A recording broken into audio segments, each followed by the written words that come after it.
Hey guys, welcome back to my channel. Welcome back to the Empire. CJ here. This is normally or usually a makeup channel. I think I'm over saying that.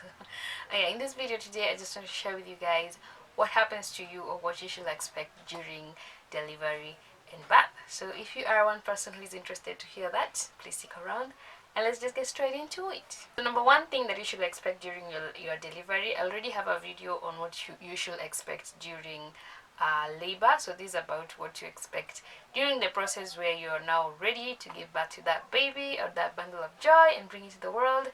So this is what you should expect to happen. Number one, intense pressure to poop. You want to feel like you really want to go have it. You want to go to the loo and have this, it's like you're so pressed you want to go to the loo.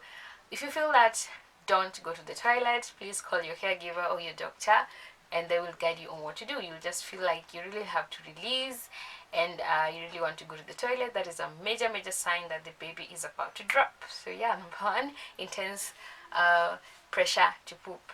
Number two, intense pressure on your lower back. You might feel like you have this, it's like your lower back is being compressed down and you feel like, oh, I really need to get this feeling that I'm having on my back. That pressure, intense pressure on your lower back comes with the intense pressure to poop. So if you feel that intense pressure on your lower back, you're ready to go and push this baby out and be free of all the pains and all the feelings that you've been having for the past how many hours, So yeah, intense pressure on your lower back. It might feel like pain and also the cramps might be very close together. So that's a sign that the baby is here and that is what now you should expect to go in.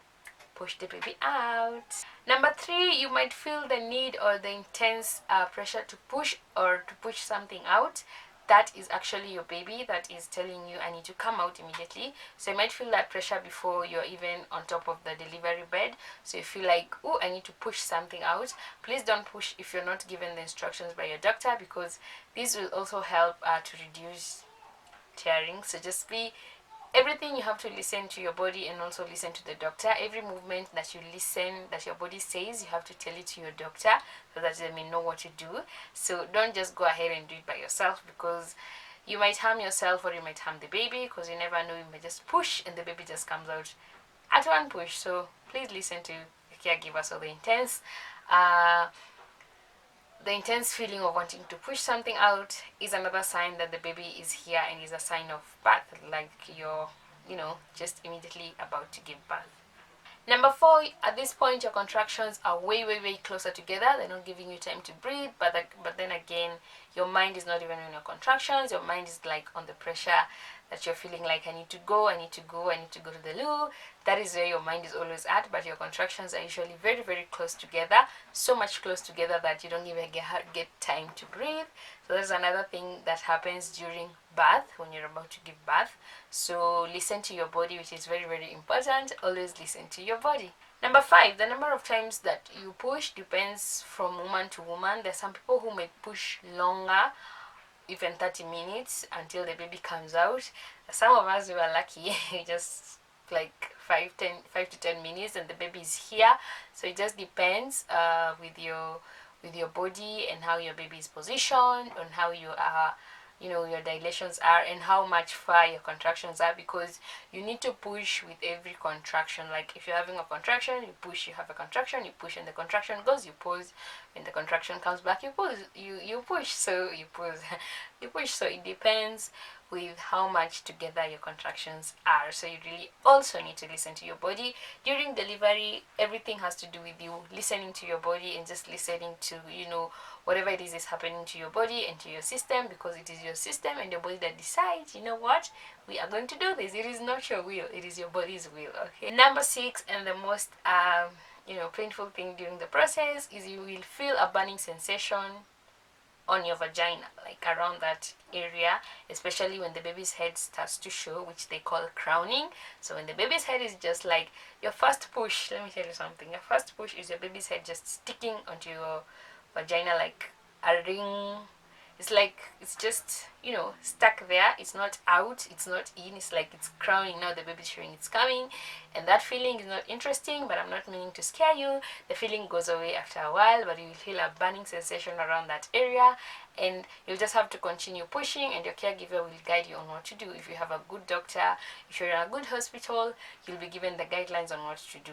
But when you have that burning sensation, please do not close your legs together. Like, don't try to put your legs together like this, because that pain makes you feel like you want to, that burning sensation makes you feel like you want to put your legs together. But don't do that, because once you do that, you might hurt your baby. So you just have to be very, very careful and just listen to your caregiver, and also just be careful on when it comes to that part. I know your mind will be in other places, but trust me, you're going to feel that burning sensation. So that is not something that you should expect if you're a first time mom.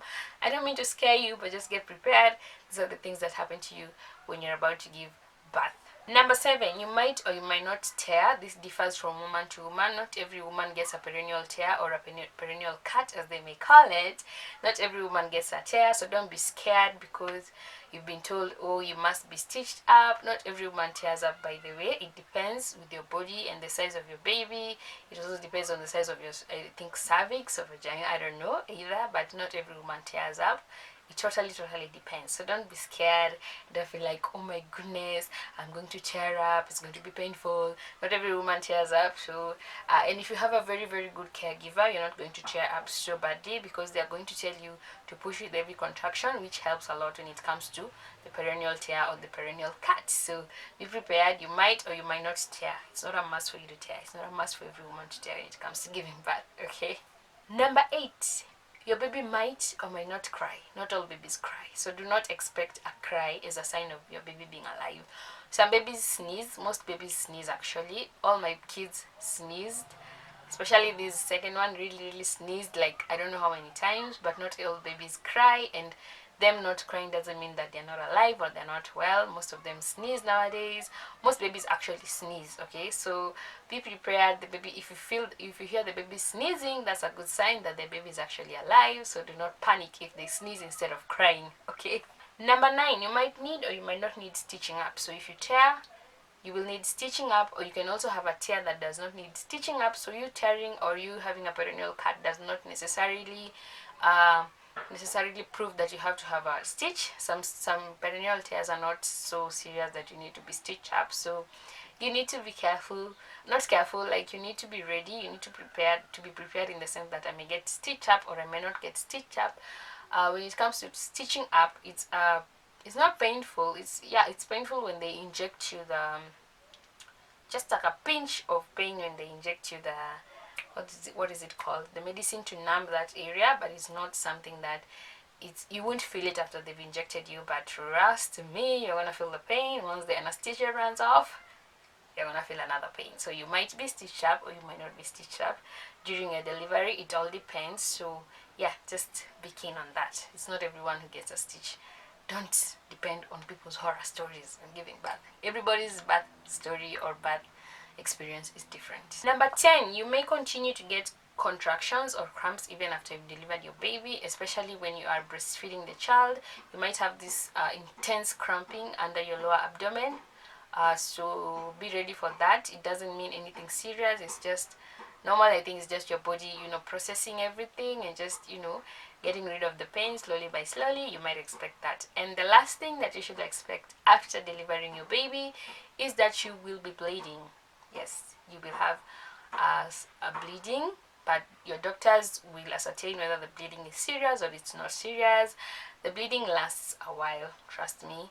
But the too much, what would I say, like too much bleeding happens when you are in the hospital. Like a few hours after delivery, you'll have to change your pad after every 15 minutes. That's what the doctors will advise you. Like every 15 minutes you'll have to change your pad, because the bleeding will be the bleeding will be excess, but it subsides down after a a few hours it goes down, like a day it goes down. So yeah, so that's what you should expect. So if you're a first time mom, these are things that you should put into consideration. Don't be scared. Everybody's birth delivery is different, birth story and delivery is different, so don't be scared by the horror stories that you've been hearing. Just be prepared and pray to God that yours goes smoothly and everything runs out perfectly. So yeah, I'm going to see you guys in the next video. This is all about birth series. I'm going to bring you things and interesting topics when it comes to pregnancies, deliveries, birth, and babies, and all that. So yeah, I'll see you guys in the next one. So yeah, bye bye.